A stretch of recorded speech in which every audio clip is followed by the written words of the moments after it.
여러분 예전에는 어디에서 만나셨죠? 잊어버리셨어요? 지금 성막 얘기하고 있습니다. 지금 찬양 예배 때마다 성막의 한 부분을 말씀을 다루고 있는데요. 어떤 문을 거치든 또 어디를 가든 누가 계십니까? 네, 이제 어느 정도 호흡이 맞는 것 같습니다. 자, 먼저 성막 문을 들어가면 성막 문에서 예수님을 만나죠.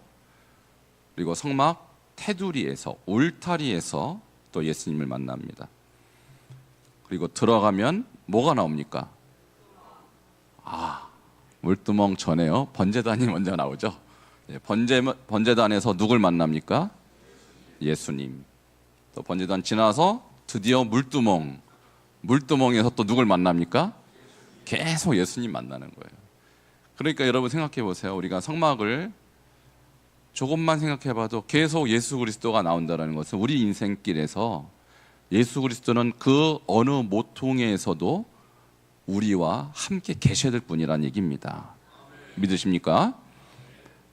물두멍을 지나면 드디어 성소 안으로 들어가요.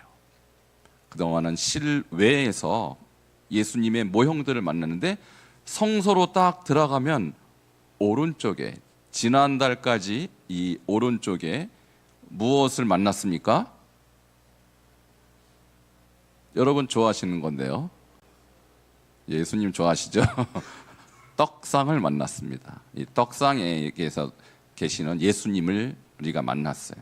그 예수님이 생명의 떡, 떡 좋아하시죠?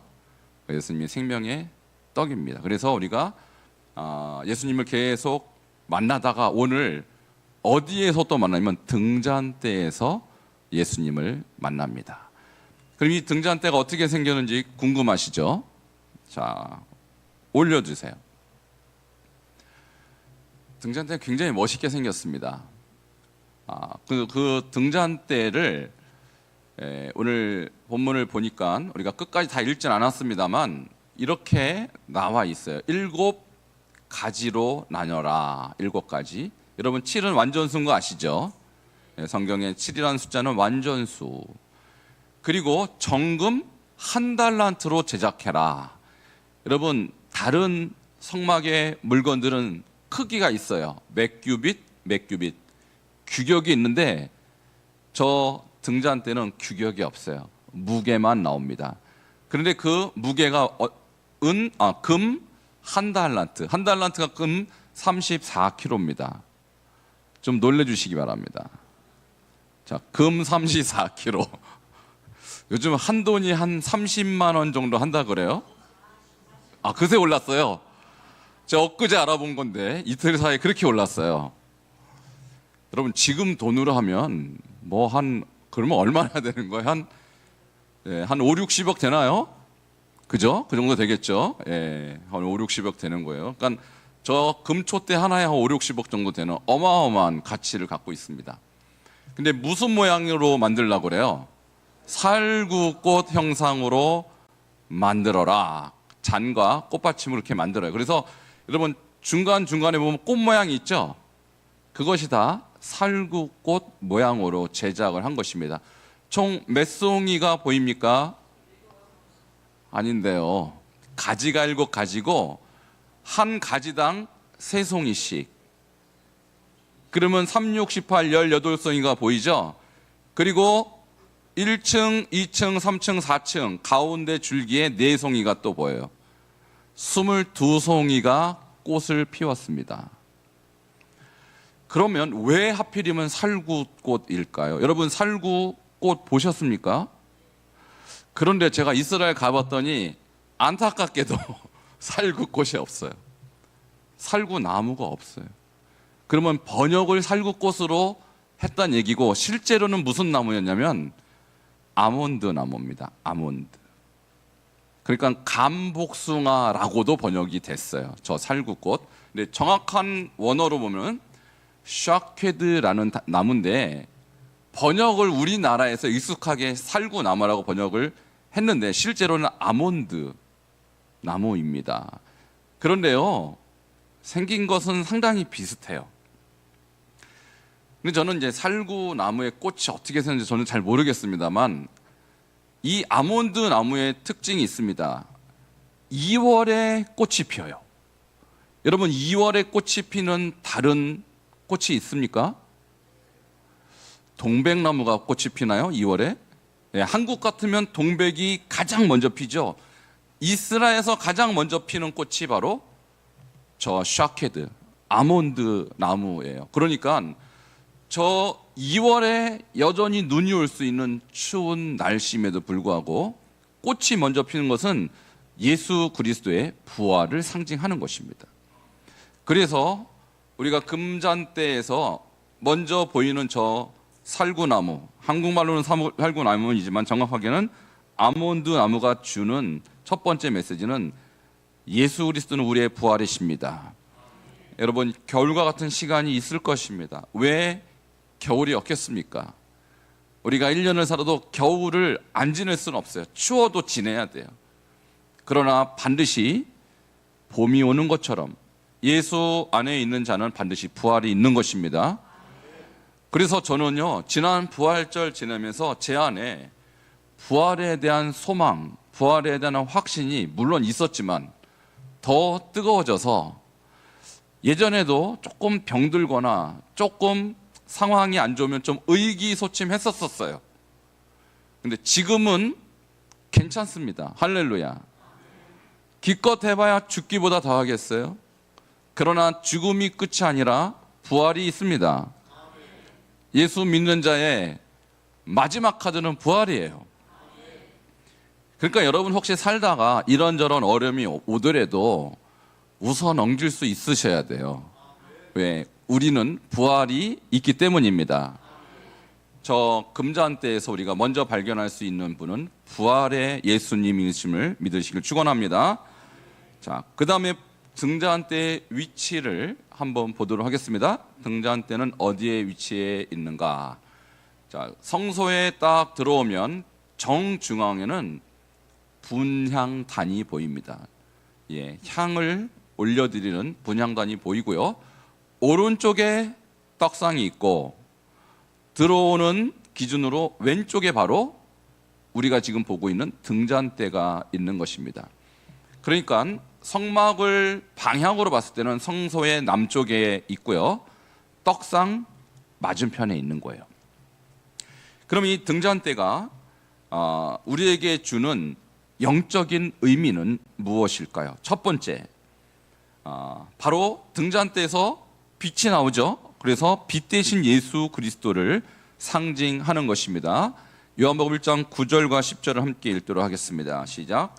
참빛 곧 세상에 와서 각 사람에게 비추는 빛이 있었나니 그가 세상에 계셨으며 세상은 그로 말미암아 지은 바 되었으되 세상이 그를 알지 못하였고. 아멘.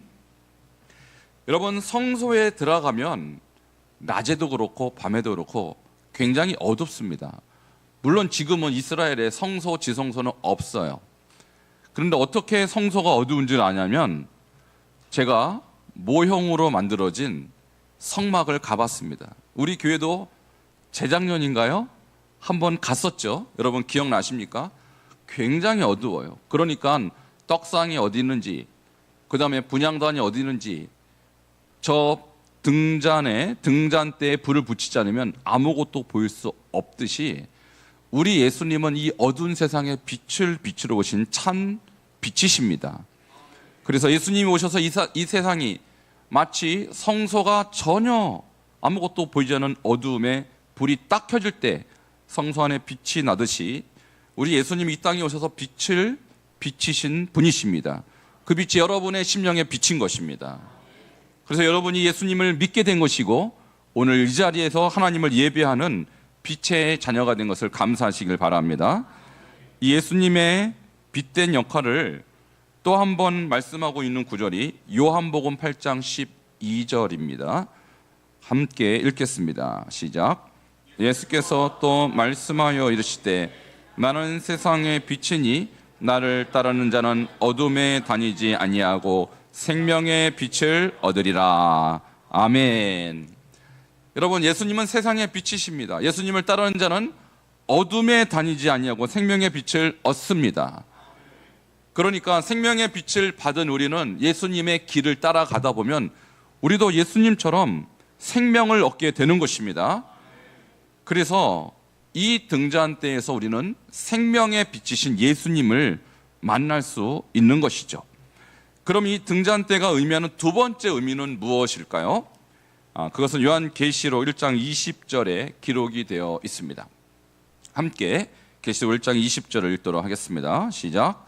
내가 본 것은 내 오른손에 7별의 비밀과 또 7 금촛대라.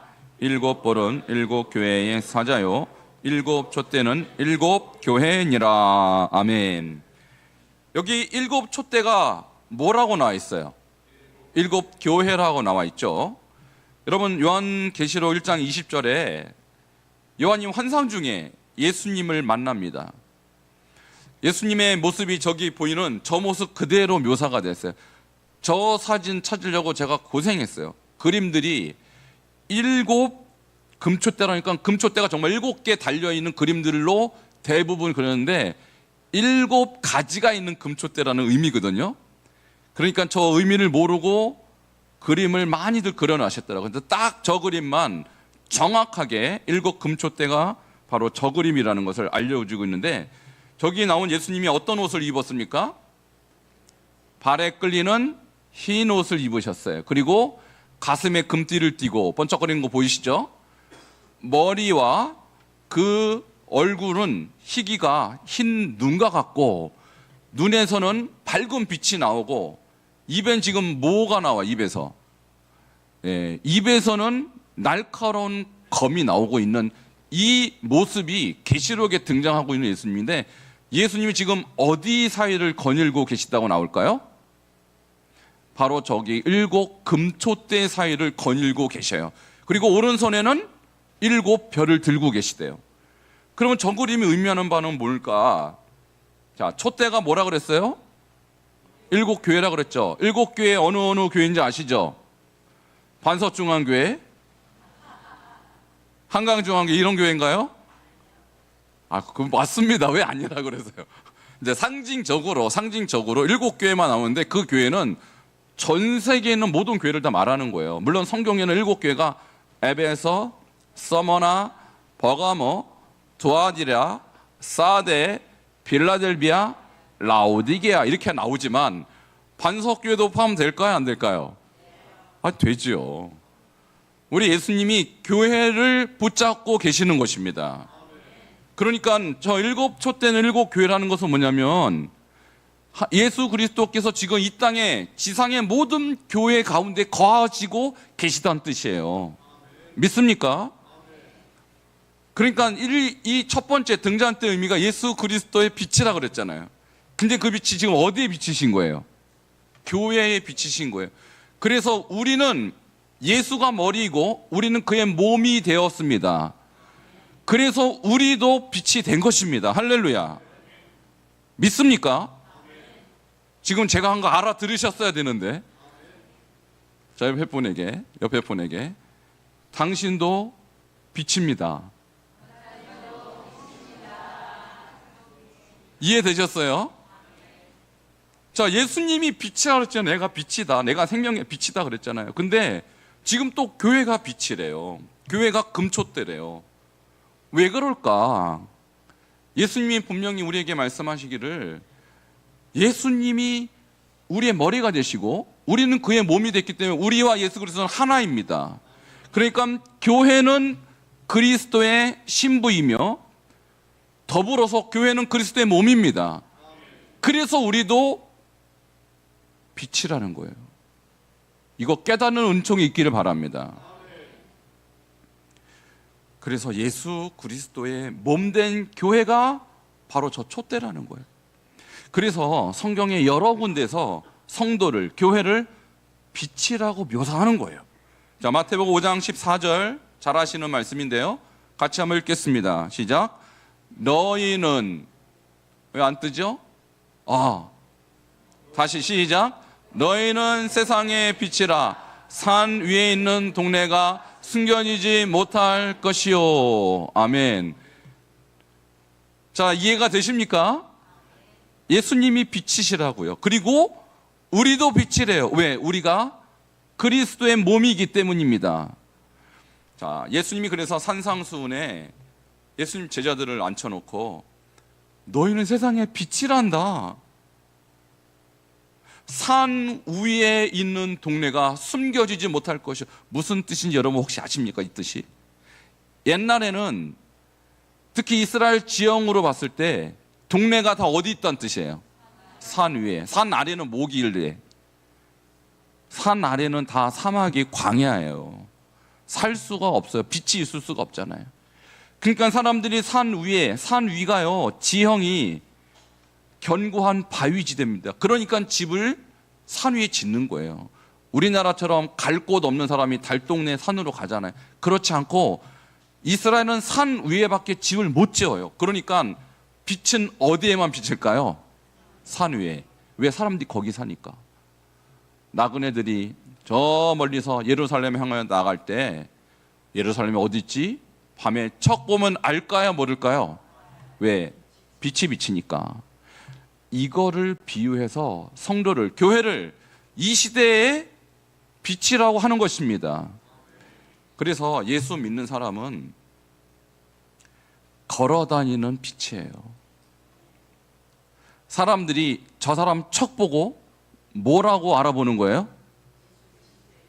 빛이라고 알아본다고요. 여러분 옆에 분 한번 척 보시고 빛이 납니까 안 납니까? 나세요 좀? 나 예수 믿어요. 말 안 해도 빛은 스스로가 증명을 하는 것입니다. 설명할 필요가 없어요. 설명할 필요가 없어요. 왜? 빛이니까. 나 빛이거든요 라고 설명 안 해도 빛은 스스로가 알아볼 수 있는 존재가 되는 것입니다. 그래서 그리스도가 빛이라는 것은 그리스도의 존재가 빛의 존재라는 것이고, 예수 그리스도의 몸된 교회는 그 빛을 받아서 존재가 빛이 되는 거예요. 이게 교회입니다. 산 위에 있는 동네가 숨겨지지 못할 것이요. 사람이 등불을 켜서 말 아래 두지 아니면 어디 둡니까? 등경이라는 것이 위에 있죠. 그렇죠? 위쪽이죠. 말은 어디 있을까요? 말. 여러분 이거 달리는 말 아닙니다. 한 말 두 말 할 때 그 말입니다. 그거 말 저 위에 놓습니까? 부엌 저 구석에 놓죠. 바닥에. 그러니까 불 딱 켜놓고 말 아래 두면은 훤할까요? 어두울까요? 여전히 어둡잖아요. 그러니까 내가 불 켜놓고 말 아래 두지 않는 이유가 뭐예요? 어두운데 왜 말 아래 둬요? 등경 위에 둬야 집안 모든 사람에게 비치느니라. 이같이 너희 빛이 사람에게 비치게 하여 그들로 너희 착한 무엇을 보고? 행실. 너희 착한 행실을 보고 하늘에 계신 너희 아버지께 영광을 돌리게 하라. 그럼 빛이라는 것이 뭐냐면요, 착한 행실이에요. 왜 갑자기 숙연해지세요? 우리가 빛인지 아닌지는 세상 사람들이 뭘로 판단하냐면, 여러분이 교회 얼마나 열심히 다느냐, 그걸로 판단하는 거 아닙니다. 물론 열심히 다니셔야 돼요. 그러나 여러분의 말에서, 여러분의 행위에서, 여러분의 관계 속에서 이 사람에게 빛이 느껴질 때 그것이 참된 빛인 것입니다. 그래서 예수님은 이 땅에 빛으로 살다가 빛과 같이 십자가를 지신 거예요. 우리 예수 믿는 사람 어떻게 살아야 됩니까? 예수님처럼 빛된 삶을 사셔야 되는 것입니다. 좀 손해 보더라도 여러분 착한 행실로 사시기 바랍니다. 좀 열받아도 똑같이 열내지 마시고 좀 인내하시기 바랍니다. 자, 우리 옆에 분에게 좀 참아주세요. 예, 참아주세요. 예. 인내하시고 참으시고 그리고 섬기고. 저 은사님, 우리 박교 교수님 오셔서 그날 제자도에서 말씀해 주셨죠? 제가 그분에게 공부를 배우면서 너무 간단하게 정리해 주셨어요. 주양희. 한번 따라해 보시겠어요? 주양희. 무슨 뜻일까요? 주고, 양보하고, 희생하고, 이게 제자도라는 거예요. 간단합니다. 할렐루야. 다시 한번. 주고, 양보하고, 희생하고, 그게 빛입니다. 그렇게 살면 이 세상은 밝아지는 것입니다. 근데 주는 대신 뜯어먹고, 양보하는 대신에 빼앗고, 희생하는 대신에 내 이익 챙긴다면 이 세상이 어떻게 될까요? 이 세상은 어두울 수밖에 없는 거예요. 여러분, 살다 보면 왜 욕심이 안 나겠습니까? 나도 잘 살고 싶고 잘 먹고 싶고 누리고 싶지 않겠어요? 근데 예수 없는 사람은 그게 본능이에요. 그렇게 살아요, 예수 없는 사람들은. 왜? 빛이라는 걸 모르니까. 근데 우리는 알잖아요. 그러니까 좀 억울해도 나누시기 바랍니다. 좀 힘들어도 베푸시기 바랍니다. 그것이 빛이라는 거예요. 그래서 등잔 때의 첫 번째 의미는 예수 그리스도의 빛이지만 그 빛이 성도에게, 교회에게 임했을 때 우리도 예수와 똑같이 살게 되는 것입니다. 자, 그 다음에 네 번째 중요한 교훈은 등잔 때의 빛이 비치려면 그 안에 뭐가 들어가야 됩니까? 기름. 기름은 성령을 상징하는 것입니다. 자, 출애굽기 27장 20절 같이 읽겠습니다. 시작. 너는 또 이스라엘 자손에게 명령하여 감람으로 짠 순수한 기름을 등불을 위하여 내게로 가져오게 하고 끊이지 않게 등불을 켜되. 자, 이 등잔대가 빛을 발하려면 기름이 필요해요. 네, 무슨 기름입니까? 참기름일까요? 감람기름, 올리브 기름. 우리도 지금 올리브 흔히 먹을 수 있죠. 올리브 기름은 기름이기도 하고 상처에 치유 작용을 하는 약이기도 했습니다. 이 순수한 기름. 자, 그래서 우리가 이 순수한 기름을 성령으로 지금 이해를 하고 있는데요. 그 성령의 기름이 지금 어떻게 해야 되냐면 끊이지 않게 하라는 거예요. 할렐루야.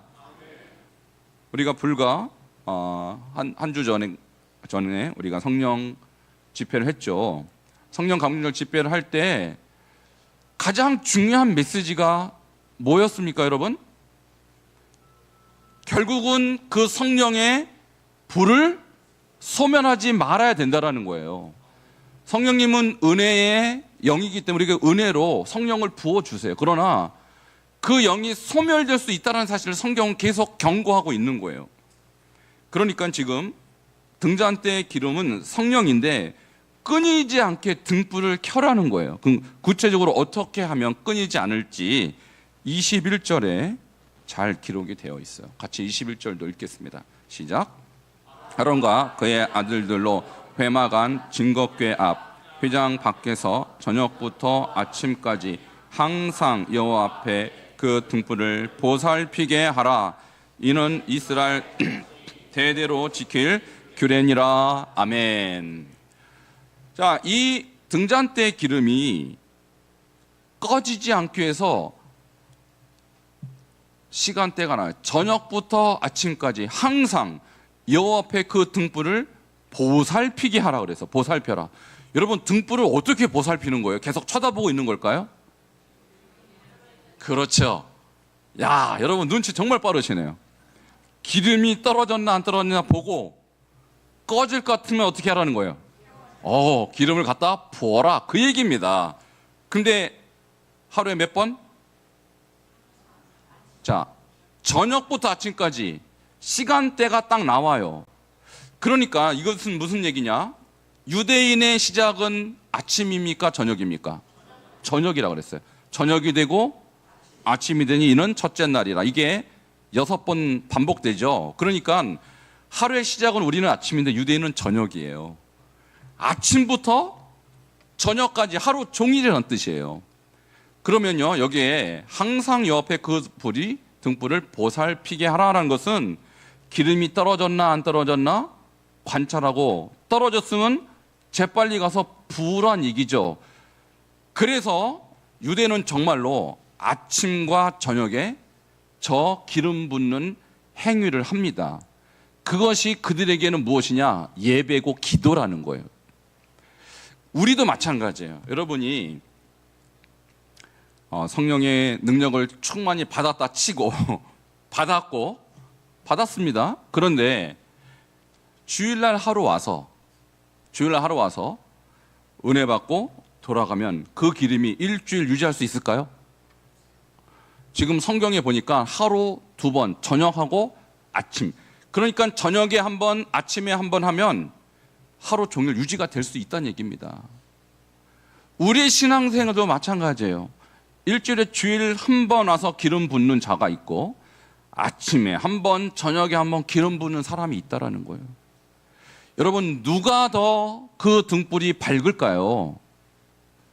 네, 아침과 저녁에 기름을 붓는 자가 그 기름, 이 등불이 밝고 아주 환하게 유지가 될 수 있는 거예요. 그래서 여러분에게 권면합니다. 여러분 하루 2번은 주님을 찾으시기 바랍니다. 그러니까 우리 한국교회 하나님께 감사한 것은 새벽 예배가 거의 모든 교회마다 다 실현이 되고 있고요. 저녁에는 수요일 저녁 예배가 있고, 금요일도 저녁 예배가 있고, 또 개인적으로 감동이 되시는 분은 저녁에 와서 기도할 수 있어요. 우리 교회는 지하실 가면 언제든지 기도할 수 있어요. 그러니까 여러분이 주의 전을 하루에 2번씩 받는다면 성령의 불은 절대로 소멸되지 않습니다. 그래서 저도 물론 하루 종일 주야로 묵상하고 암송하지만, 특별히 새벽 예배를 통하여 하나님 앞에 부르짖을 때 성령의 기름이 충만하게 부어지는 것을 저는 강력하게 느낍니다.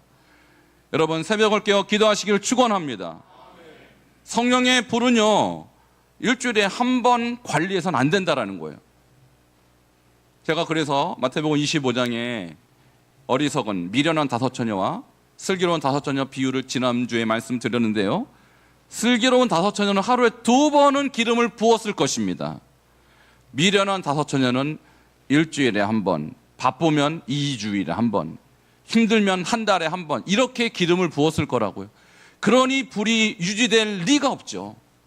예수님 재림하시는 그날 내 안에 기름이 떨어졌는지도 제대로 파악이 안 되는 그런 정신없는 삶을 살았던 그런 사람들을 말하는 거예요. 그러니 여러분, 하루에 2번은 주님 앞에 나오시길 축원합니다. 그런 사람은 확실히 그 불이 꺼지지 않게 될 것입니다.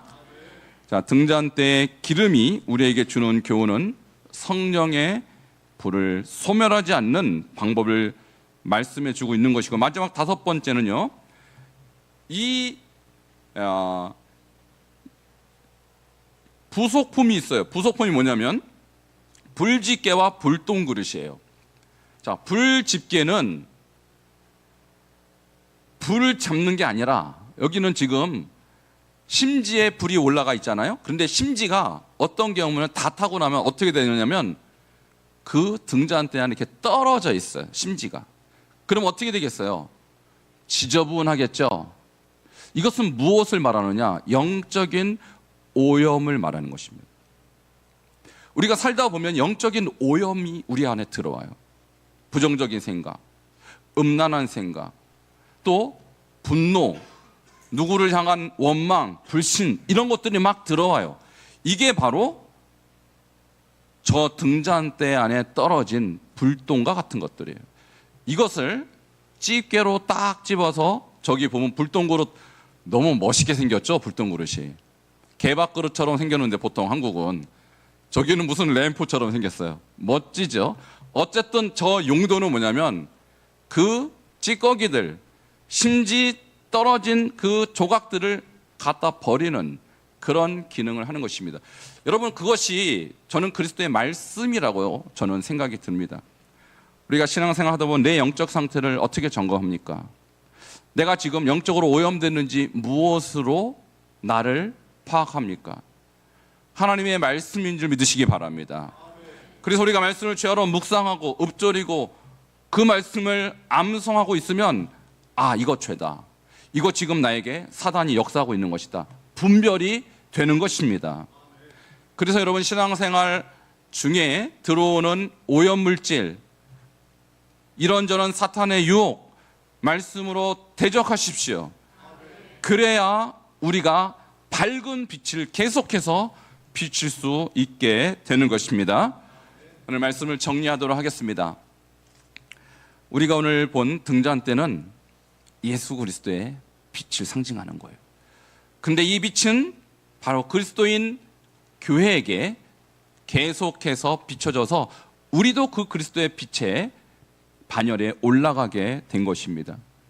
그러나 문제는 이 빛이 언제까지 비칠지 알 수가 없다는 것이죠.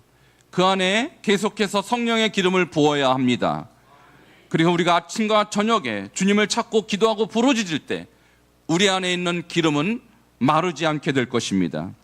또한 이런저런 사단의 유혹과 이런저런 죄악의 오염물질이 들어올 때 그것을 불집게로 끄집어내서 갖다 버릴 수 있는 말씀의 능력이 여러분께 있기를 주 이름으로 축원합니다.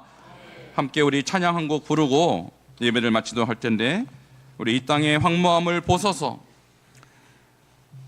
하늘의 하나님, 긍휼을 베푸시는 주여, 우리의 죄악 용